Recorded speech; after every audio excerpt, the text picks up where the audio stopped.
Back to reality. I love that show. It's very hip to be on the show. Best show since no other show. Happy Tuesday. I love you guys. You are hilarious. It's Tuesday. It's only Tuesday. I absolutely love you. You're thoroughly entertaining. I'm very excited. It's Tuesday. Another Tuesday. Come on, it's showtime. Hi, everybody, and welcome to NSS.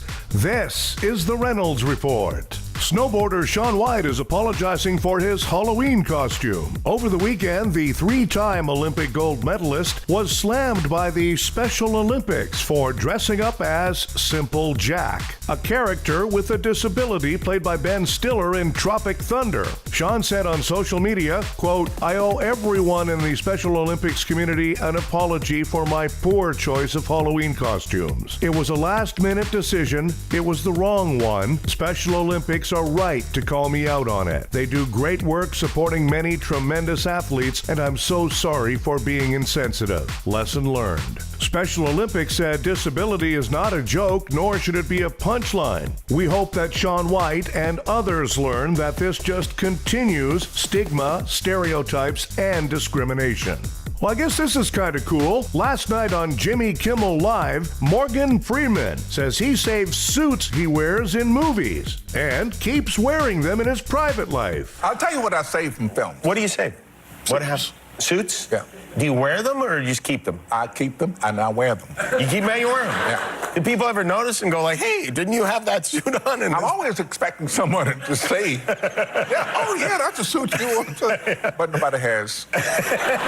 Today is National Candy Corn Day. That's right. Candy corn was created by George Reniger of Wonderly Candy Company in the late 1800s. Here's Lewis Black. But nothing proves just how dumb we are collectively as a people. Nothing proves it more than candy corn. Candy corn, they're using the word candy to describe it is wrong. Using the word corn is wrong. It does not taste like candy nor corn. It tastes like something that was made out of oil. You could take all the bags of candy corn and actually, if you melted them down, you could run a car.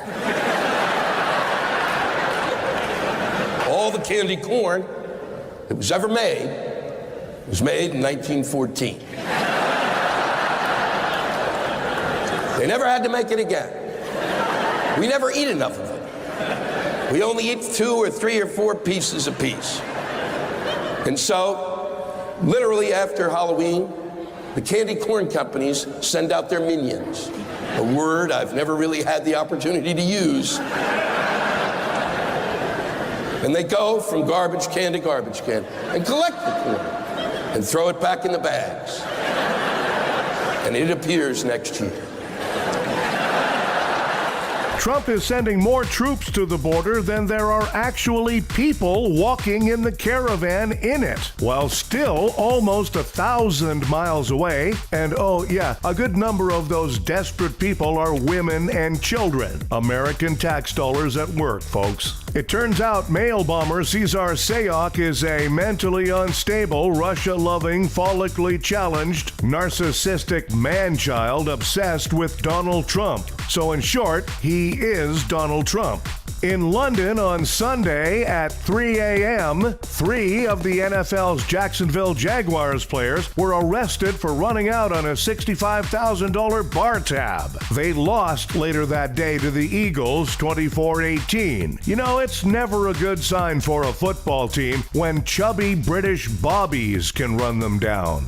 New research shows that the raw ingredient in chocolate, called cacao, has been around longer than previously thought, as long as 5,400 years. You know, that's about the same age as the Twix bar and the vending machine in the NSS staff lounge. NASA's Parker space probe is now flying closer to the sun than any previous spacecraft. Of course, this completely and totally voids its warranty.